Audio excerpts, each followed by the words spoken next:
Ezekiel's Jerusalem. Chapter 1. Whispers in the Alleyways. The morning light in Jerusalem always felt like a warm hug, even when the air was still a little crisp.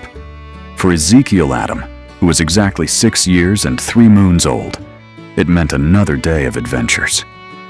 He lived with his family in a small, sturdy house tucked into one of the winding alleyways near the bustling market.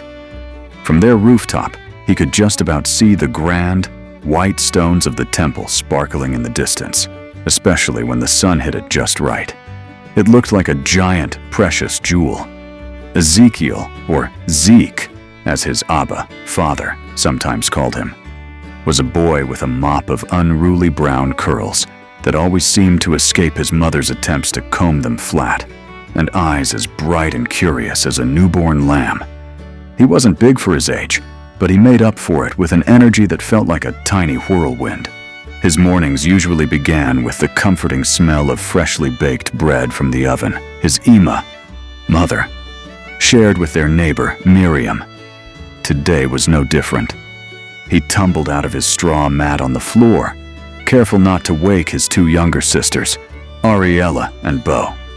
Ariella, 5, was a giggling shadow, always ready to join in his games, while Bo, just 3, was a quiet little flower who mostly watched the world with wide, serious eyes. They were still wrapped in their blankets, dreaming sweet dreams. Sarah, was already up, her soft hum echoing from the cooking area. She was kneading dough, her hands moving with practiced grace. "Ezekiel, my little lion, are you awake at last?" she asked, a smile warming her face as she saw him peeking around the doorway. "Yes, he chirped, quickly trying to smooth down his wild hair with his hands. "Can I help with anything?" "You can help by fetching water from the well," she replied, handing him a small clay jug. "And be careful. Don't play too much with the other boys near the cistern. We need this water for breakfast." Ezekiel loved going to the well. It meant seeing his friends, maybe hearing some new stories, and feeling like a very important helper. He grabbed the jug and dashed out, his worn sandals slapping softly against the dusty path. The streets of Jerusalem were already coming alive. Merchants were setting up their stalls, their voices rising in a joyful symphony of greetings and calls. Donkeys laden with goods clip-clopped by, and the aroma of spices mingled with the scent of olive oil and roasting meats. But today, something else was in the air, a different kind of whisper. At the well, his friend Ezra, who was 8 and knew everything, was already there with his own jug. "Zeke, did you hear?" Ezra puffed out his chest importantly. "Hear what?" Ezekiel asked, trying to look just as grown up as Ezra as he carefully lowered his jug into the well. "My Abba says the time is near," Ezra whispered, his eyes wide. "He says the prophecies are being fulfilled. The Messiah is coming." Ezekiel's heart gave a little thump. He'd heard these whispers before, but they seemed louder lately, more urgent. Grown-ups spoke of it in hushed, hopeful tones around the dinner table, or in fervent discussions at the synagogue. The Messiah, a great king sent by God who would make everything right. "What will he be like?" Ezekiel asked, pulling his jug back up, heavy with water. "Oh, he'll be mighty," Ezra declared, throwing his arms out wide. "He'll ride on a great white horse with a sword of fire. He'll chase away all the Romans and make Israel free again."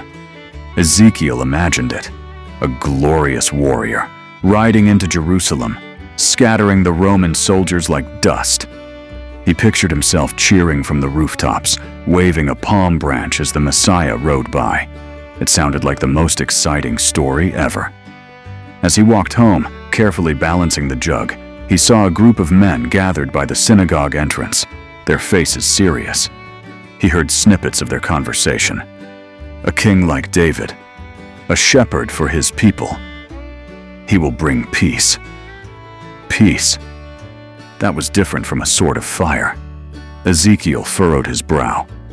Would the Messiah be a fierce warrior or a gentle shepherd? Could he be both? It was all so confusing, but also thrilling. Back home, Emma smiled at his return. "Thank you, my strength," she said, taking the jug. "Now, go wake your sisters. Abba will be home soon for breakfast." Ezekiel found Ariella and Bo stirring. "Wake up!" he cried softly, shaking Ariella's shoulder. "Ezra says the Messiah is coming. He's going to be a warrior king."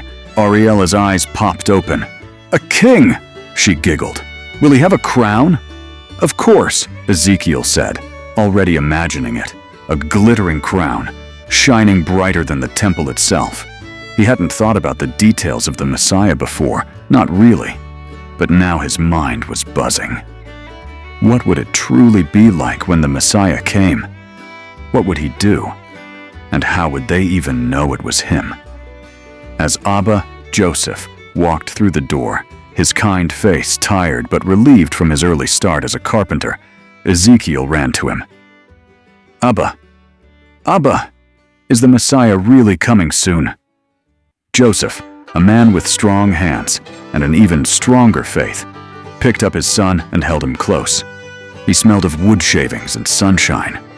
"Ah, my little one," he said softly, looking over Ezekiel's head at Sarah, a knowing look passing between them.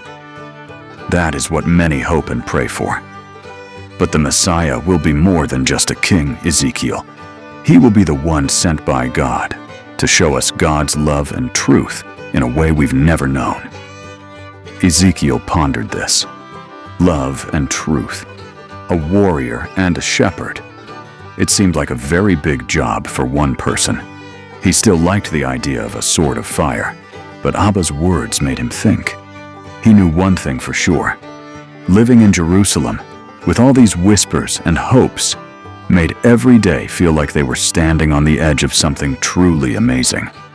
And Ezekiel Adam was ready to watch and wonder, ready for whatever the Messiah might bring.